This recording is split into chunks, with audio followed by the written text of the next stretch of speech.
So today was Apple's WWDC or Worldwide Developer Conference, and they made a ton of announcements. Now, most of the announcements I feel like were fairly minor quality of life announcements for most of their various operating systems, but a massive portion of this presentation was dedicated towards all of the AI features that Apple's about to roll out. So I'm going to skip over a lot of the new iOS updates if that's what you're interested in. I'm sure there's plenty of videos that break that down, but I want to focus on the AI stuff that's getting added to the Apple ecosystem. Let's dive in. Now, the first mention of machine learning was when they were talking about the new Vision OS for Apple Vision Pro. Now, with the Apple Vision Pro, you can view spatial images, so images that look like they have depth to them because you're seeing it with both eyes. Well, they're rolling out a new feature for the Vision OS where you could take any of your 2D images and convert them into spatial images. Now, to me, this looks very similar to what we get out of something like Leia, which can also take a 2D image and using AI, turn it into a 3D image. Now, fast forwarding through the keynote a little bit to where they got to iOS updates, there's a major update to the iOS Photos app. It's got a complete redesign, but they're also adding a semantic search to it, as well as automatic categorization of your photos. So similar to what we've had in Google Photos for a long time now, it'll now automatically categorize your photo by people, location, favorite memories, things like that. And with the semantic search, you can search for things like that day I caught a huge fish, and it'll try to find all the images of you holding up a huge fish.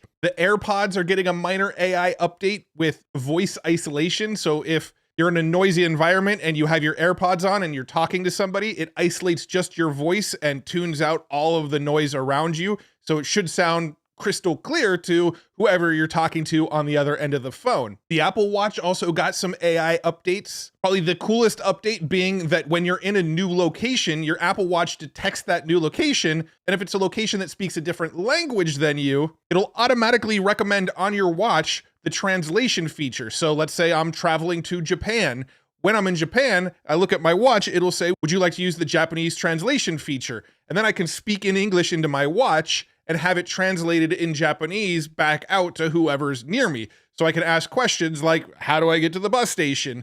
It'll translate it into Japanese, speak it back out from my watch, and I can have conversations with people in a different language. Now, you can already do this with your iPhone, but now we're going to get it on our watch as well. Now, in my opinion, one of the coolest things that they showed off during this keynote was actually on the iPad. Now, one of the things that has been glaringly missing from the iPad for a long time is a calculator app. And they finally announced a calculator app on the iPad. Now, why is that a big announcement? Well, because their new calculator app on the iPad is really, really cool.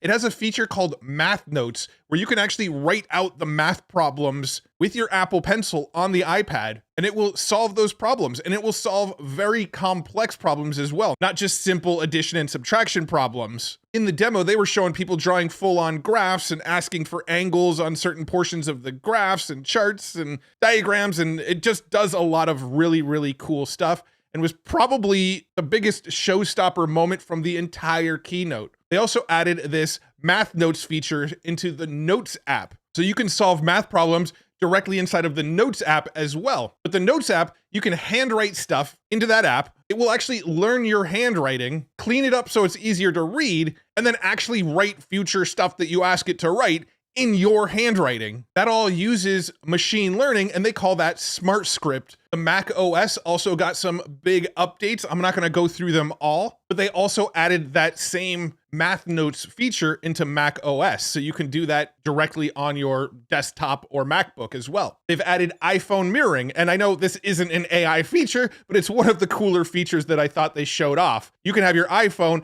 completely on the opposite side of your house, but you can actually use and access your iPhone just like it was in your hand, but use a mirrored version of it on your computer. And your actual phone will stay locked. So if somebody walks by your phone and looks at your phone, they can't actually see what's going on your phone, but you could be actually operating your phone from your Mac OS. Again, not AI, but something that I thought was a really cool feature. Safari is getting some new updates as well, including a highlights feature, where if you go to an article on the web, it will sort of highlight the most important information from that article and surface it to the top for you. It also creates an automatic table of contents for the articles you're reading and creates a summary of the article that you're reading so you can get a quick overview of what you're about to read before you read the entire thing. They've also got special viewers for articles and videos that sort of remove all the clutter around the content, so you can read an article without the ads, and you can watch a video sort of in a full cleaner screen directly in Safari. And that was pretty much the majority of the AI features that they showed off in the various operating systems from Apple. However, the keynote was only halfway through at that point, because the whole second half of the keynote was completely focused on all of the AI stuff that Apple was doing. So you've been learning about all this AI stuff, but maybe you don't know what to do with it yet. Despite all the doom and gloom about AI taking people's jobs, you can actually leverage AI tools to present yourself as the perfect candidate for whatever your dream role is. And that's why I partnered with HubSpot to show off their new toolkit, which will help you land the perfect job leveraging AI. This kit includes guides like 20 AI-powered tools for job seekers, which, by the way, some of these tools even I didn't know existed. The kit also includes the guide 60 ways to use ChatGPT during your job search, including tips on how to be a better negotiator, which I don't care if you're looking for a job or not. Learning how to be a better negotiator is a pretty good skill to learn. And that's just scratching the surface of all of the resources that are available inside of this toolkit. So if you're out there job hunting right now, or thinking about a career change, or you just want to up-level your skills for in case you need them in the future, HubSpot's completely free kit all about how to land a job using AI is something I highly recommend you check out. Again, it's completely free. I will link it up in the description below, and thank you so much to HubSpot for sponsoring this video. They call it Apple Intelligence, which is really smart because it's still AI, it's just Apple Intelligence instead of artificial intelligence. The goal is to build an AI across their sort of Apple ecosystem that understands you. It knows your calendar, your emails, your notes, the apps you use, who you message often, your contacts, all of that sort of stuff. It sort of cohesively makes all that stuff work together. Here's all the notes I took from the Apple Intelligence portion of the keynote. So there's quite a bit more to cover still. Now, before I get into all of the Apple Intelligence stuff, keep in mind that it says it's coming in beta this fall. So very vague release schedule. We know we're probably 6 or 7 months out from it. And if we scroll all the way down to the bottom of this Apple Intelligence page here, we can see that the Apple Intelligence is compatible with these devices: iPhone 15 Pro and iPhone 15 Pro Max. So even if you have a regular iPhone 15, it's not going to work. You need the iPhone 15 Pro or Pro Max. Personally, I'm still on an iPhone 14 Pro. I bought this thing about a year and a half ago, and it won't work on this phone. I'm going to need to get a new phone in order to use the iPhone Apple Intelligence features. If you're using an iPad, it needs to be one of the iPads that has the M1 chip or newer in it. And if you're using a MacBook Air or an iMac, you're going to want one that has the M1 chip or newer in it as well. So keep that in mind. The features are really cool, but most of the world is probably going to need to upgrade in order to actually use a lot of the features. So some of the things that the new Apple Intelligence will eventually be able to do will be things like taking actions on your behalf using natural language. So it will actually learn how to use some of these apps and actually take actions in the apps in the future, similar to what the things like the Rabbit R1 and the Humane AI Pin promised to do, now just built into your phone like everybody kind of thought was going to be the way anyway. It's going to have new image capabilities, which I'll get into in a minute. But one of the really cool things about the image capabilities is that it can actually learn what people look like and generate AI images of people in your contact list. It'll also be able to reference what's going on your screen and various other apps that hold data on your phone to help you answer questions and to do things like scheduling and be a bit more of like a AI personal assistant. They also stressed privacy throughout the entire presentation. They said that their AI is aware of your personal data without storing it. And they're going to do this by actually running most of the AI processes on the device, not actually sending it to the cloud. When there is a more processing intense thing that it needs to do, it will send it to a cloud, but they claim it's going to be encrypted at every point in the process. So even at the data center, nobody's going to be able to access whatever information you shared with the AI. The new Apple Intelligence operating systems are also going to have on-device semantic search, meaning you can search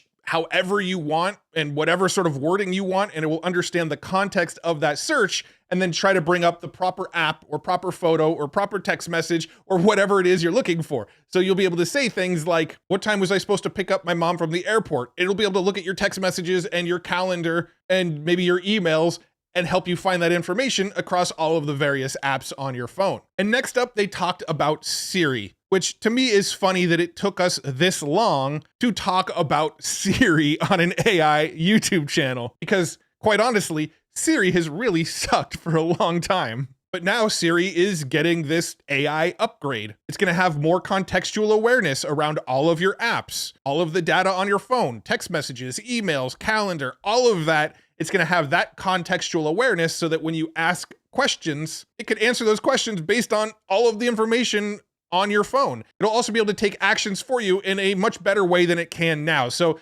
things like adding important things to your calendar or setting reminders or sending text messages are going to get a lot easier and much more intuitive with this new version of Siri. The new version of Siri is also fully trained on all of the Apple support documentation. So if you run into any sort of issues on your computer or on your iPhone or on your iPad, you'll be able to ask Siri, and Siri knows how to support itself now because it has all of the documentation trained into its model on device. They're also giving us access to GPT 4.0 directly inside of Siri. So they made a deal with OpenAI to integrate basically ChatGPT directly into Siri. Now, the way it's going to work is when you ask a question, it's going to basically decide whether or not it should just ask the on-device AI if it's a simple question or is related to some sort of contextual information that's already on your phone. It's just going to use that built-in Apple AI. If it's a tougher question that needs a little bit more detail, needs a little bit more processing power, it will then ask permission and say, would you like to ask this to ChatGPT? It will then ask ChatGPT that question. So sometimes it'll use the on-device AI, sometimes it will use Apple's cloud AI, sometimes it will use ChatGPT. But it always seems to let you know which one it's going to be using, so you can feel comfortable with the sort of privacy and what data is going where aspect of it. Siri is also getting the ability to type in your questions. So if you're in a crowded place and you don't want to sit there and speak back and forth with your phone, which often feels very awkward, you could just pull out your phone and type a question to Siri, and it will work the same way if you type the question to Siri as if you were to speak the question to Siri, which to me is weird that it took this long for them to do that, because it didn't need any of this extra AI functionality in order to be able to do that feature. Siri's going to have the ability to take actions inside of notes. So for instance, if somebody sends you a photo related to a specific subject and you have a notes doc going on that subject, you can ask Siri, take that image that person just sent me and add it to my notes. And Siri will just copy and paste that to your notes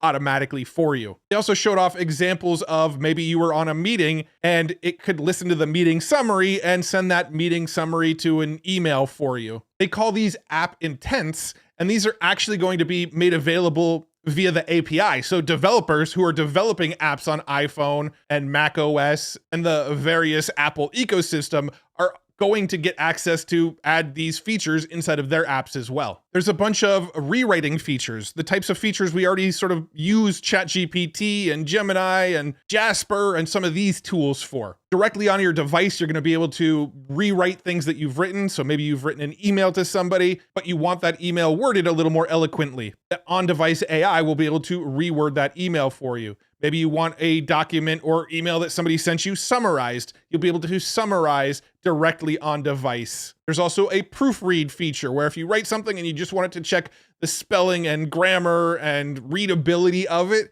it will proofread it and make suggested edits to make it just read better, but not rewrite the whole thing for you. That feature is going to work in all of the apps that have writing, even third-party apps. Another thing that I thought was really cool that I think will be really useful is when you get an email, you usually see the from line, the subject line, and then like the first sentence from that email. Well, what Apple is going to start to do is instead of seeing that first sentence from the email, you're actually just going to get like a one sentence summary of what the email's about. So it's going to use AI, summarize the email, and give you that summary there. Same with your text message notifications. That will be really, really useful. If somebody sends you a text on your phone, you could look at the notification really quickly, and instead of just seeing like the first couple sentences from the notification, you'll see the summary of what the text is about so that you could decide whether it is important right now or not. They also showed off some image generation capabilities that are going to be rolled into pretty much all of the Apple devices, starting with a feature called Genmoji, which is the ability to use AI to create any emoji you can possibly imagine. And one of the new iOS features that they announced was that the tap back feature, you know, the feature where you can click it and give it a thumbs up or a thumbs down or a haha or an exclamation. Well, now you'll be able to use any emoji you want on there, including the Genmojis that you generated with AI. They're also rolling out something they call the Image Playground, which lets you generate any image you want, similar to what you do with something like DALL-E, except it's going to work directly inside of Messages and Keynote and Pages, and it's going to have its own dedicated app, and developers are going to be able to add that to their apps using the API if they want. They're rolling out a feature called Image Wand, where you can circle an image and have it improve the image with AI. So if you hand sketch something and then circle it, it'll actually turn that hand sketch into a cleaner, better looking version of that image. They have a cleanup option where if you take a photo and there's somebody in the background of the photo that you don't want in there, you can tap on them and remove the people in the background using AI. You're going to be able to automatically record phone calls on your phone as well. And if you start a recording while on a call with somebody, it will notify them that it's recording to sort of mitigate any privacy issues. But then after the call, you'll be able to summarize what you talked about because it'll have the entire transcript of the recording. And like I mentioned, GPT 4.0 is going to be rolled out into the new version of Siri, and you're going to be able to use it for free. And if you already pay for a paid version of ChatGPT, they're going to allow you to log in with that version and get the premium features of ChatGPT also available inside of Siri. And finally, they mentioned this very, very briefly at the end, but I found it important to note is that they are going to be rolling out AI into Xcode as well. So if you're a developer who develops Apple apps, you're going to have a version of like GitHub Copilot that works with Xcode.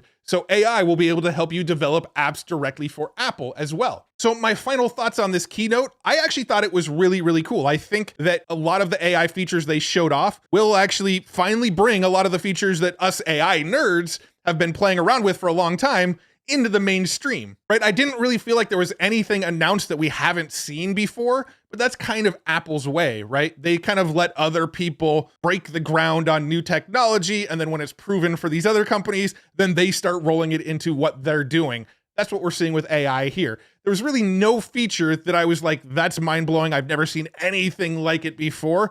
We've pretty much seen most of the AI that they showed off in this event before, but because it's in an Apple product and because Apple has a reputation for privacy and for shipping what they say they're going to ship when they said they're going to ship it, I really think that this is going to bring much more mainstream adoption. People like my parents are going to be using these tools on their iPad and their iPhones, where previously they're probably not going and downloading the ChatGPT apps or Midjourney and Discord or doing things like that. But now, because it's going to be directly in the apps that they're using every single day anyway, they're much more likely to start using these and integrate them into their daily workflows. I would say a lot of the sort of agentic features, the ones that sort of do tasks for you, they didn't show off much of that in the keynote. They basically said some of that stuff's coming, but we didn't really see what that looks like. So it's hard to say how much that's going to change our lives until we actually see it in practice and we see it being used. I feel like a bunch of the little features that they showed off, like copying one image and then putting it over into a notepad over here, like maybe saves you a total of 3 seconds.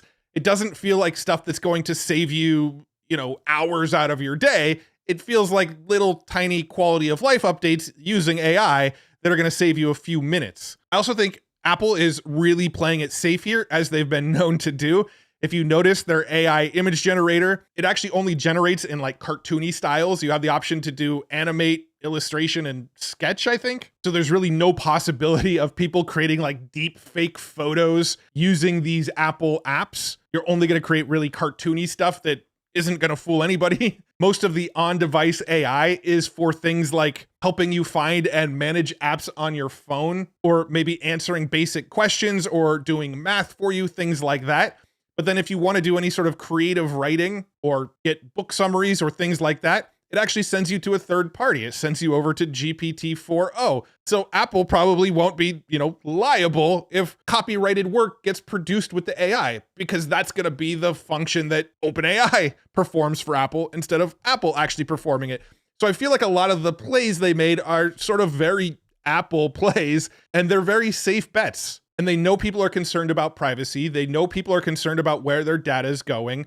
So they made a big point to focus on the fact that most of the AI is running on device, so it's not sending anything to the cloud. And if it is going to send something to the cloud, it's going to let you know that it's sending it to the cloud, and it's going to encrypt it. So even people that have access to that cloud aren't going to be able to read or access your information. Overall, I think Apple is going to change the game. I wish it was coming sooner. They said it's coming fall, which I guess is going to be roughly 6 months-ish from now. So none of it we can actually play with today. And when it is finally out, we are ready to play with it, I'm going to have to go upgrade my phone to an iPhone 15 Pro or newer, as is anyone else who has a phone that's older than an iPhone 15 Pro. So the fact that we don't have access to a lot of it yet, we haven't actually seen a lot of the agent type features live in action yet, and the fact that most people are probably going to have to upgrade to go and use this sort of puts a ceiling on my excitement around what Apple announced. But the fact that it is finally coming from Apple, and it will kind of be in the hands of most general consumers pretty dang soon, that part excites me. That's my recap. That's my thoughts. I'm excited to finally get my hands on this stuff and play around with it and make videos and show what it's capable of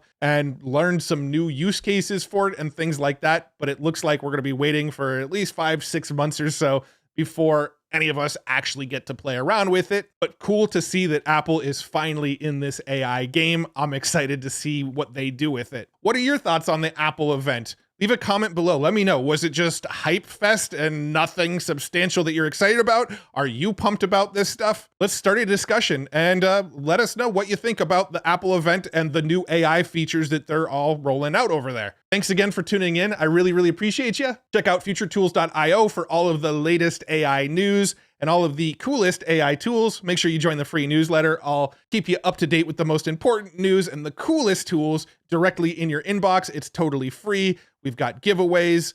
I also teach you how to make money with various AI strategies when you sign up for the newsletter. Lots of cool stuff there. Totally free. You can find it over at futuretools.io. And thank you so much to HubSpot for sponsoring this video. I appreciate you guys as well. Thanks for tuning in. Really appreciate you. You like this video, give it a thumbs up. Maybe consider subscribing to this channel for more AI news, tutorials, and tool videos. And I will see you in the next video. Thanks again for tuning in. Bye-bye.